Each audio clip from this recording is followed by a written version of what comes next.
George Corpse Wonderfisher, Cannibal Corpse, and you're watching Rock and Metal News. Hey guys, this is Ron from YouTube's Rock and Metal News, and this is your Maximum Threshold Rock and Metal News report. Spite have released a new song titled The Root of All Evil. It's on YouTube and digital retailers now. Darius stated about the song, The Root of All Evil is about embracing the darkness that swells in your core and going through with your sinister urges. You can catch them live on the Chaos And Carnage Tour. The band King Hobo released their first single off their album called Mauga on YouTube. The album is out on May the 31st. The lineup has Clutch drummer Jean-Paul Gaster, as well as Kamchatka's Thomas Andersson and Per Wiberg, who formerly played in Opeth. So you can check that out.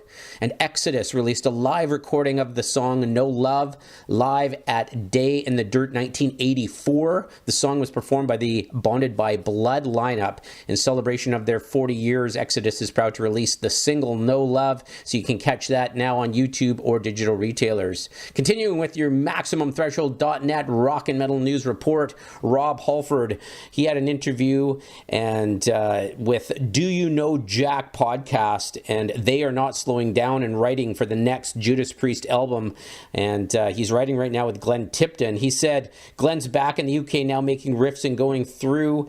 He may have a massive archives of riffs. It never stops. That's the joy of Priest in terms of creativity. We never seem to slow down. So stay tuned. There will be another Judas Priest album, and it looks like Glenn is writing for it. So that would be great. You can check out the podcast on YouTube for the full interview. And Exciter, they performed at Hell's Heroes Festival on April the 13th in Houston, Texas.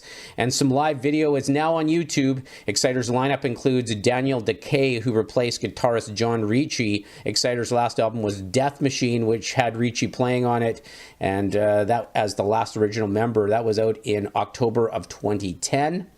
And finally, Sabaton, they are set to release their new album. It's called The Great War. It's going to be out July 19th through Nuclear Blast Records. It will be a concept album of battles and stories from the First World War. The track list has now been unveiled. Some of the songs are The Future of Warfare, 7 Pillars of Wisdom, 82nd All the Way, The Attack of the Dead Men, Devil Dogs, among others. And you can check out an album trailer on YouTube now for the new upcoming Sabaton, which will be amazing as always. This is Ron from YouTube's Rock and Metal News with a Z, and this has been your Maximum Threshold Rock and Metal News report. Thanks for tuning in.